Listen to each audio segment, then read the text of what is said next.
전도사님 아버지가 목사님이시거든요. 그래서 전도사님이 어려서부터 여기저기 이사를 좀 다녔어요. 그래서 처음에 태어난 곳은 목포, 전라남도 목포에서 태어났다가 그 목포에서 좀 더 이제 배 타고 들어가서 섬에서 또 살았다가 그 다음에 또 갑자기 경기도 화성, 어딘지 알아요? 화성?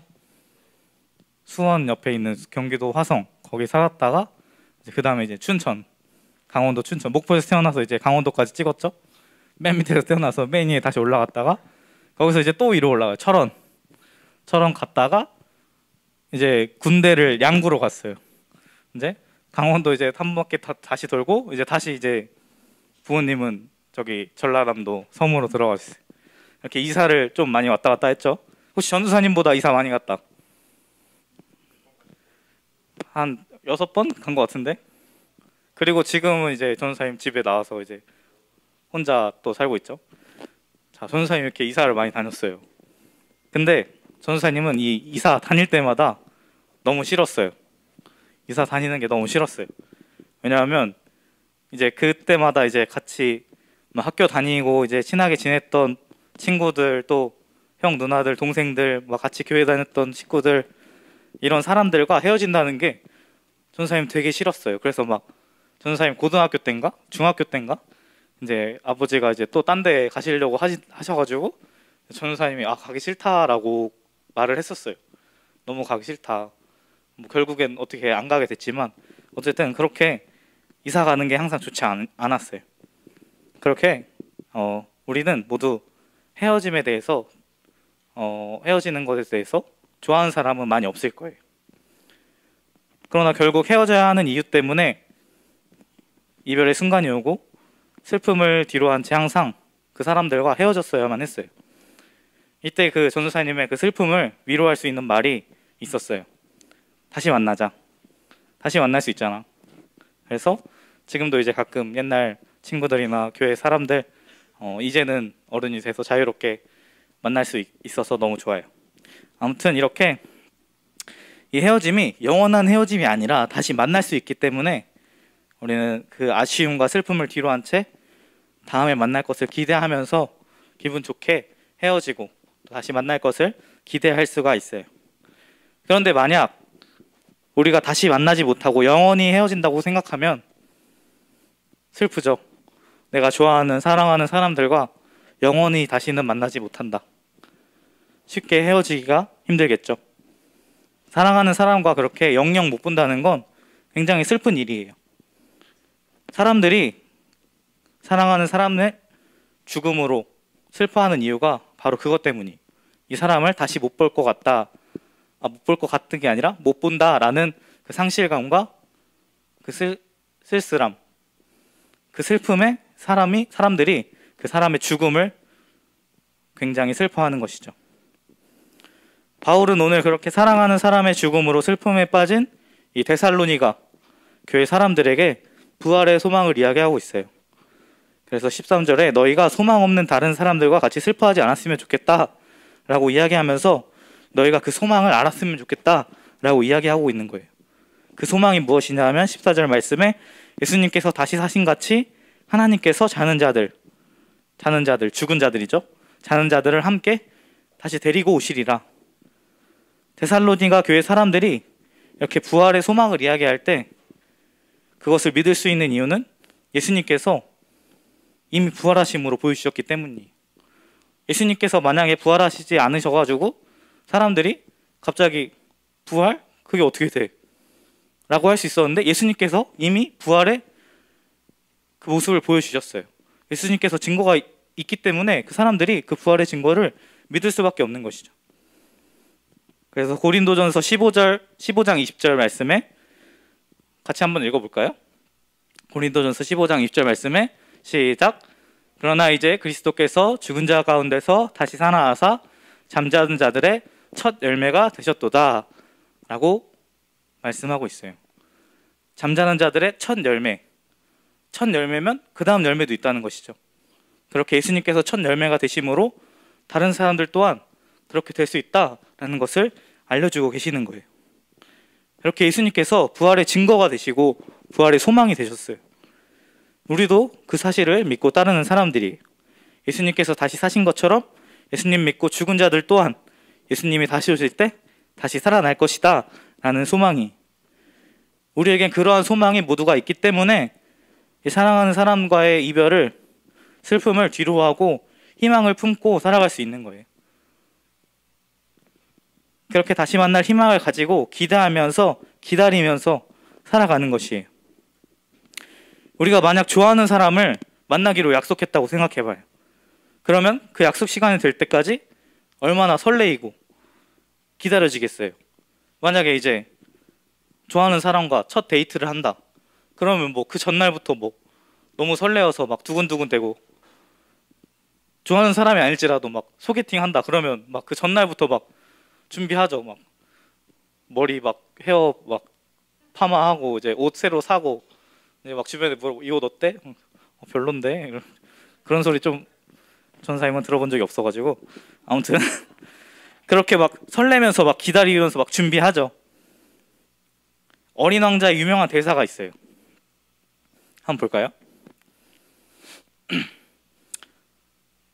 가령 오후 4시에 네가 온다면 나는 3시부터 행복해지기 시작할 거야. 너랑 4시부터 만나기로 했다면 내가 3시부터 행복할 거야. 이 만나기로 약속했기 때문에 너랑 만날 생각에 그 전부터 행복해질 것이다 라는 것이죠. 그렇게 좋아하는 사람과의 약속을 기다리는 것은 너무나 두근대고 설레고 행복한 일이죠.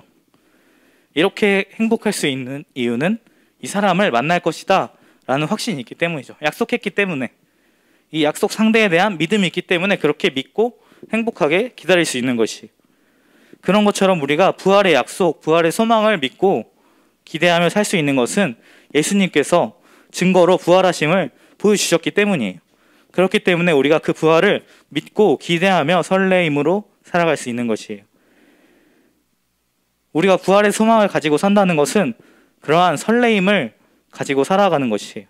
그렇기 때문에 이 사랑하는 사람의 죽음에 대한 이별의 슬픔까지도 우리가 이겨낼 수 있는 것이에요.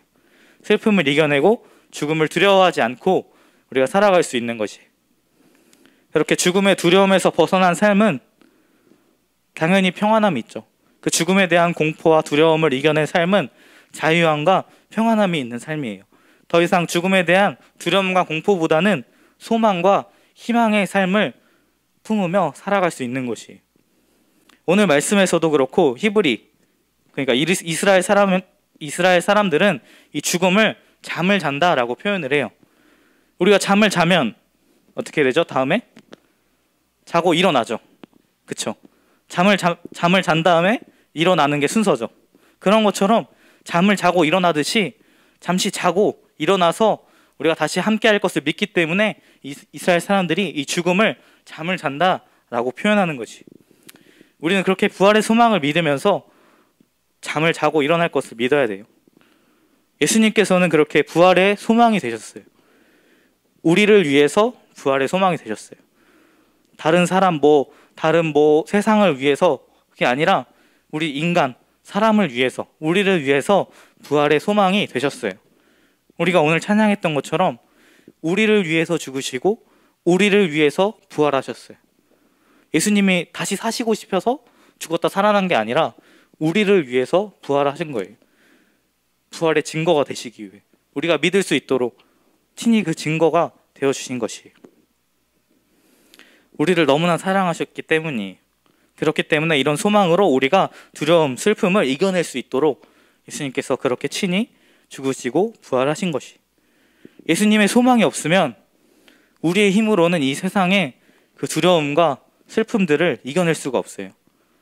그러나 예수님께서 오심으로 두려움과 슬픔에 빠진 어둠 속에 있던 우리의 삶에 예수님이 한 줄기 빛으로 오셔서 우리의 삶을 밝혀주시고 이 세상을 소망 가운데 빛으로 살아갈 수 있도록 해주신 것이에요.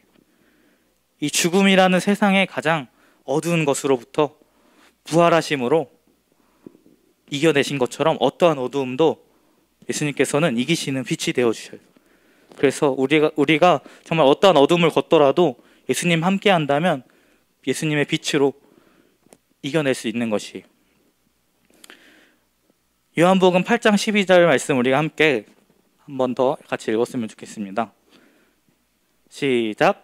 예수께서 또 말씀하여 이르시되 나는 세상의 빛이니 나를 따르는 자는 어둠에 다니지 아니하고 생명의 빛을 얻으리라. 예수님께서 우리 삶을 비추시는 빛으로 우리 삶의 소망으로 오심을 여러분이 믿으면서 살아갔으면 좋겠어요. 예수님께서 우리 삶의 소망이 되시기 때문에 우리가 삶의 어두움을 물리치고 우리가 정말 세상 가운데서 절망과 슬픔을 이겨내고 희망과 기대를 가지고 살아갈 수 있는 것이에요. 그러한 소망의 삶을 사는 우리 중등부 친구들이 되었으면 좋겠어요. 우리 중등부 친구들 모두가 그 주님의 부활의 소망을 품고 그 소망의 약속을 기다리면서 기대하는 마음으로 살아갔으면 좋겠어요. 그래서 이 사랑하는 사람과의 죽음을 슬픔으로 보내는 것이 아니라 다시 만날 것을 기대하면서 예수님 오실 때 다시 만날 것을 소망하면서 그 소망하는 마음으로 슬픔을 이겨내고 항상 삶 가운데 소망과 희망과 기대함으로 살아가는 우리 중등부 친구들 모두가 되기를 주님의 이름으로 축복을 드립니다. 이 시간 기도하겠습니다. 사랑하는 아버지 감사합니다. 우리에게 정말로 부활의 소망이 되어주시니 너무나 감사드립니다. 정말로 주님, 우린 너무나 연약해서 이 세상의 어두움을 이겨낼 힘이 없습니다. 그러나 정말 주님, 그 부활의 소망 되신 주님을 우리가 믿습니다.